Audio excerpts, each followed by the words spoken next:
सो hello बच्चों, welcome to our YouTube channel kangaroo classes. तो इसी के साथ आज हम लोग आ गए हैं पार्ट 2 साइंस का पार्ट 2 लेके of chapter second components of food. पिछले टॉपिक में हमने सारी कवर की थी ना टॉपिक, जैसे न्यूट्रिएंट क्या होता है, बॉडी को जो भी कंपोनेंट चाहिए फूड से उस कंपोनेंट को न्यूट्रिएंट कहते हैं। न्यूट्रिएंट कितने टाइप्स के होते हैं मेनली, तो हमने देखा 5 टाइप के होते हैं। क्या क्या था, प्रोटीन, फैट, विटामिन, मिनरल और कार्बोहाइड्रेट देखा। फिर सबको टेस्ट करना सीखा, फिर उसके बाद उसके फंक्शंस देखे और फिर अब हम देख लेते हैं उसके आगे का। ओके, तो मैंने शायद पिछली वीडियो में मिनरल नहीं लिखा था, अच्छे से शायद नहीं एक्सप्लेन किया, तो चलो अभी मैं मिनरल बता देता हूँ। मिनरल क्या होता है, हमारी बॉडी को स्मॉल क्वांटिटी में नहीं होती, स्मॉल क्वांटिटी में चाहिए होता है। मिनरल हमें मिलता है कहाँ से? वैसे तो सबसे मिलता है, बट मेनली वाटर, ड्रिंक, जो दूध पीते हैं वो हमारी मिनरल की नीड को कंप्लीट करता है। मिनरल का काम क्या होता है? मिनरल प्रॉपर ग्रोथ के लिए जरूरी होता है, हमारी बॉडी के प्रॉपर ग्रोथ के लिए, हमारी हेल्थ को मेंटेन करता है। अब जैसे अब पानी आप ना पियो तो आपको क्या होगा, हेडेक होगा, सर चकराएगा, एनर्जी नहीं मिलेगी काम करने की, है ना। तो पानी पीने से मिनरल मिला, और मिनरल मतलब गुड है।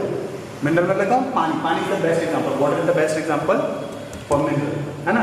मिनरल सोर्स जो बेस्ट सोर्स है मिनरल का वो वाटर है। उसके बाद वो हार्मोन्स को भी बनाने में मदद करता है। हार्मोन्स मतलब क्या, जैसे आपके बाल बढ़ रहे हैं, आपकी हाइट बढ़ रही है, आपके यहाँ पे व्यूअर्स आएंगे जब आप बड़े होंगे, तो वो सब हार्मोन्स की वजह से होता है। ओके, तो उसको भी बनाने में मिनरल हेल्प करता है। फिर हार्ट बीट को भी नॉर्मल रखता है। हमारा जो वाटर है, जो मिनरल है, वो हमारे हार्ट बीट को नॉर्मल रखता है। मिनरल के ये कुछ बेसिक फंक्शन होते हैं, ग्रोथ में मदद करना, गुड हेल्थ मेंटेन करता है, हार्मोन्स को बनाने में मदद करता है और हार्ट बीट को नॉर्मल रखता है। कुछ मिनरल के फंक्शन है। उसके बाद देखो, मैंने डिहाइड्रेशन लिखा है, चलो इसको मैं बाद में समझाता हूँ। अब देख लेते हैं, आपकी बुक में दिया डाइटरी फाइबर। डाइटरी फाइबर क्या होता है, आपकी बुक में दिया डाइटरी फाइबर। डाइटरी फाइबर का रफेज, दूसरा नाम उसका क्या, रफेज। डाइटरी फाइबर बोलो या रफेज, दोनों बात एक ही है। अब डाइटरी फाइबर होता क्या है, ये जनरली हमें कौन देते हैं, produced by plant product. Plant product जो खाते हैं, अब प्लांट प्रोडक्ट के अलावा कुछ खाते हैं क्या, तो एनिमल प्रोडक्ट खाते हैं ना, जैसे दूध, अंडा, चिकन, ये सब खाते हैं ना। तो मैं उसकी बात कर रहा हूँ, मैं जब प्लांट प्रोडक्ट की बात कर रहा हूँ जो हमें फाइबर देता है। अब आपको बोला कि फाइबर क्या होता है, तो चलो मैं एक एग्जांपल देता हूँ। जैसे इलायची अपने मुंह में खाओ, बस ऐसे ही खाओ, तो कभी आपने खाया होगा इलायची खाया होगा, तो दांत में कुछ ऐसा फंस जाता है जो हम स्वेलो नहीं कर पाते, जो हम निकल नहीं पाते, तो जो मुंह में जो बच जाता है वो फाइबर होता है। लेकिन आप वही उसी इलायची को अगर मैं खीर में डालूँ, ओके, तो अब जब आप खीर खाओगे तब उसमें फाइबर चला गया होगा खीर में, तब आप फाइबर को थोड़ी थूकोगे। जैसे जब सिर्फ खाली इलायची खा रहे तब तो थूक ऐसे फाइबर को निकालेगा, अब खीर में थोड़ी थूकोगे, नो फाइबर पेट में चला जाएगा। ये तो एकदम बेसिक एग्जांपल है जिसमें आपको समझा सकूं कि फाइबर एक्चुअली होता क्या है। मतलब खाते खाते जो लास्ट में थोड़ा बहुत बच जाता है ना, वो फाइबर होता है। फाइबर हमारी बॉडी को कोई न्यूट्रिएंट प्रोवाइड नहीं करता, मतलब कोई कार्बोहाइड्रेट नहीं, कोई प्रोटीन नहीं, कोई विटामिन, तो भी हमारी बॉडी को करता है फालतू में क्यों जगह ले रहे। तो हमारी बॉडी में क्या करता है, वो हमारी बॉडी में अनडाइजेस्टेड फूड से हमें छुटकारा दिलाता है। क्या करता है, अनडाइजेस्टेड फूड से छुटकारा दिलाता है।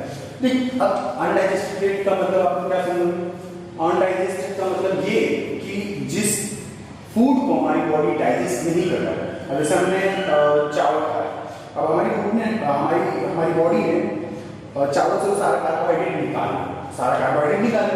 अब कुछ चावल का कुछ फूड होगा जिससे हमारी बॉडी ने न्यूट्रिएंट्स नहीं निकाल पाएगा, तो अब वो क्या होगा, वेस्ट। या फिर अब चावल से सारा कार्बोहाइड्रेट निकाले, तो अब जो बचा वो क्या है, अब उसको थोड़ी डाइजेस्ट कर रहा है। डाइजेस्ट का मतलब समझो कि फूड से जो हमारी बॉडी सारे फूड कंपोनेंट्स को निकालती है, that is called digestion. Okay, सुबह सुबह हल्का होना, that is called not digestion, that is called excretion. Digestion क्या कि फूड में जितने कंपोनेंट्स हैं उसको हमारी बॉडी जो ऑब्जर्व करती है, जो ऐसे ले लेती है, उसको क्या कहते हैं, डाइजेशन। तो जो खाना डाइजेस्ट नहीं होता है, जिस खाने से हमारी बॉडी न्यूट्रिएंट एब्जॉर्ब नहीं कर पाती है, या फिर एब्जॉर्ब करने के बाद जो बच जाता है वो अनडाइजेस्टेड फूड, तो उससे छुटकारा दिलाने में कौन मदद करता है, रफेज या फिर डाइटरी फाइबर। और वो हमें कहाँ मिलता है, अब कोई भी फ्रूट ले लो, वेज ले लो, या फिर अनाज ले लो, चावल, दाल, ये सब में भी मिल जाता है। ओके, तो ये सब कुछ सोर्सेज थे डाइटरी फाइबर। उसके बाद देखो वाटर, डाइटरी फाइबर, और उसके बाद आपका नेक्स्ट टॉपिक दिया उसी पैराग्राफ में वाटर। तो वाटर का क्या काम है हमारी बॉडी में, तो वाटर का काम है एब्जॉर्ब न्यूट्रिएंट्स। वो न्यूट्रिएंट्स को एब्जॉर्ब करने में मदद करता है। एब्जॉर्ब करने में मदद करता है। अगर वाटर ना होगा तो शायद हमारी बॉडी अच्छे से एब्जॉर्ब नहीं कर पाती न्यूट्रिएंट। तो पहला न्यूट्रिएंट को एब्जॉर्ब करने में मदद करता है। फिर थ्रोइंग वेस्टेज। अब वाटर क्या करता है, हमारे शरीर से वेस्ट को बाहर फेंक देता है, बाहर निकाल देता है। किस फॉर्म में निकाल देता है? स्वेट, पसीने के फॉर्म में, यूरिन इस फॉर्म में निकाल देता है। वेस्ट कौन? वाटर। तो वेस्ट को भी निकालने में मदद करता है। फिर वाटर की जो नीड है वो कहाँ से कंप्लीट होती है? तो वाटर की नीड मेनली वाटर से कंप्लीट होती है। और ऐसा नहीं कि सिर्फ वाटर ही वाटर की नीड कंप्लीट करता है। नेचर में जितना भी जो कुछ भी आप कंज्यूम कर रहे हो, जो भी आप खा रहे हो, उन सब में पानी है। किसी में ज्यादा, किसी में कम।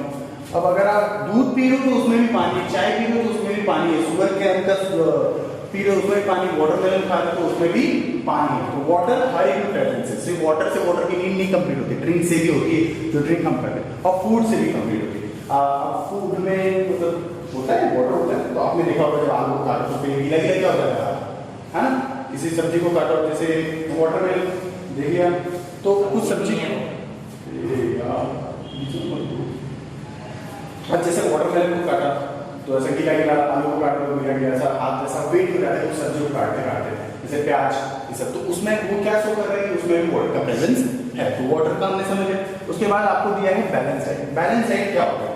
अच्छा, अब मेरे को पता है कि भाई कार्बोहाइड्रेट खाने से बहुत एनर्जी होती है, तो अब क्या मैं दिन भर चावल खाता हूँ तो मेरे को बहुत एनर्जी मिलेगा, फिर मैं बहुत ताकतवर हो जाऊंगा, एक साथ ही मैं सबको तोड़ के रख दूंगा, पूरी दुनिया जीत लूंगा, बहुत एनर्जी मिलेगी। ऐसा होगा कुछ? ऐसा नहीं होगा। क्यों? इससे हमें क्या पता चलता है कि हमारी बॉडी को ना ही कोई न्यूट्रिएंट ज्यादा चाहिए, ना ही कोई न्यूट्रिएंट एकदम कम चाहिए। हमारी बॉडी को न्यूट्रिएंट सब प्रॉपर अमाउंट में चाहिए। क्या चाहिए? प्रॉपर अमाउंट में, ना ही ज्यादा ना ही कम, जितना उसको जरूरत है उतना ही, है ना? तो बैलेंस डाइट किसे कहते हैं? बैलेंस मतलब ना ही ज्यादा ना ही कम। डाइट मतलब खाता है, जो हम लोग खाते हैं उसे डाइट कहते हैं। तो जो भी nutrients, all nutrient contain proper amount. सारे जिस डाइट में, जिस खान पान में, जिस सेवन में सारे न्यूट्रिएंट प्रॉपर अमाउंट में कंटेन हो, प्रॉपर अमाउंट में हो, उसे उस डाइट को क्या कहेंगे? बैलेंस डाइट कहेंगे। बैलेंस डाइट कहेंगे। अब मैं दिन भर चावल चावल चावल खाता हूँ तो मेरा बैलेंस डाइट नहीं। मैं चावल भी खाऊं, सब्जियां भी खाऊं, दूध भी पीऊं, है ना? फिर कभी कभी मैं नॉनवेज भी खा लूं, है ना? मतलब मैं फूड की वैरायटीज खाते रहूं, ओके, तो वो बैलेंस डाइट होगा, तब हमारी नीड कंप्लीट होगी। अब बैलेंस डाइट होने के क्या हर एक चीज को अलग अलग खाते हैं, तो हमारे खाने भी कैसे होते हैं? जैसे अब हमने खिचड़ी खाई तो खिचड़ी में हमें कार्बोहाइड्रेट भी मिल जा रहा है, प्रोटीन भी मिल जाएगी। खिचड़ी में दाल भी पड़ती है, दाल का यूज होता है। तो ऐसे हम जो खाना खाते हैं तो उसमें ही हमारे काफी बैलेंस हो जाता है। तो सोच समझ के नहीं खाना, बस इतना ध्यान रखो कि कम खाओ और अलग अलग खाओ, वैरायटी से खाओ, तो बैलेंस डाइट हो जाएगा। और सिर्फ खाना जरूरी नहीं है, अच्छा उसको पकाना भी जरूरी है। अब कच्ची सब्जी खा जाओगे फिर बस डाइजेस्ट कैसे करोगे, है ना? हम तो अर्ली मैन है नहीं, हम तो आदि मानव है नहीं, तो खाने को प्रॉपरली कुक करना भी बहुत जरूरी है। और क्या क्या गलती हमें नहीं करनी चाहिए खाना बनाने को? रिपीटेड वॉशिंग नहीं करनी चाहिए। राइस या दाल को, जब आप राइस या पल्सेस को धोते हो पकाने से पहले, तो उसको बार बार धो, वरना जो चावल की न्यूट्रिएंट्स होंगे, दाल की न्यूट्रिएंट्स होंगे, वो पानी के साथ ही धुल जाएंगे।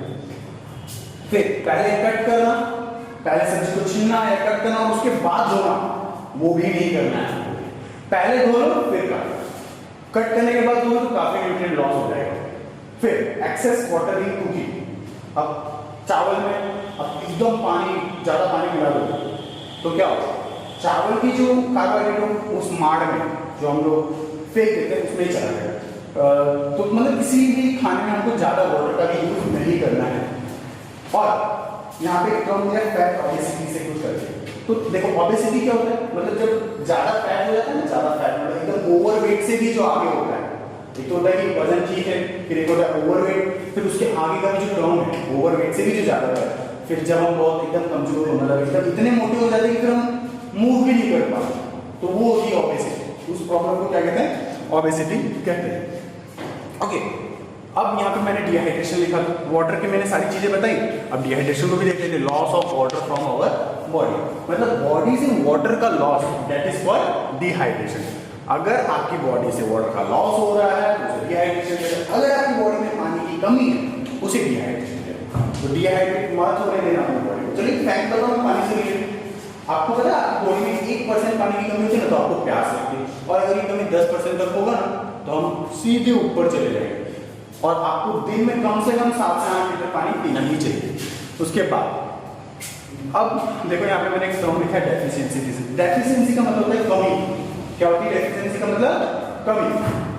मतलब किसी भी न्यूट्रिएंट की कमी की वजह से जो बीमारी होगी उसे कहते हैं डेफिशिएंसी डिजीज। अब मुझे कार्बोहाइड्रेट नहीं मिले, कार्बोहाइड्रेट वाले खाने नहीं मिले, ओके, तो मेरे को क्या होगा, मेरे को एनर्जी नहीं मिलेगी काम करने के लिए। अब मेरे को मान लो विटामिन नहीं मिला तो फिर मुझे बहुत सारी बीमारी होगी, क्योंकि विटामिन ही तो था जो हमें किससे बचाता था, बीमारियों से बचाता था। प्रोटीन वाला खाना नहीं मिला मेरे को, प्रोटीन खाना नहीं मिला, प्रोटीन वाला तो क्या होगा, मेरी ग्रोथ रुक जाएगी, तो मेरा तो बढ़कर बढ़ ही जाऊंगा, ऐसा ना बढ़ता नहीं होगा। ओके, अब डेफिशिएंसी, अब हम लोग देख लेते हैं कि कौन से न्यूट्रिएंट की कमी से कौन सी बीमारी होती है और उसको हम कैसे अवॉइड। मैंने आप लोगों को बताया अब तक क्या कि किस किस विटामिन से क्या क्या कमी होती है।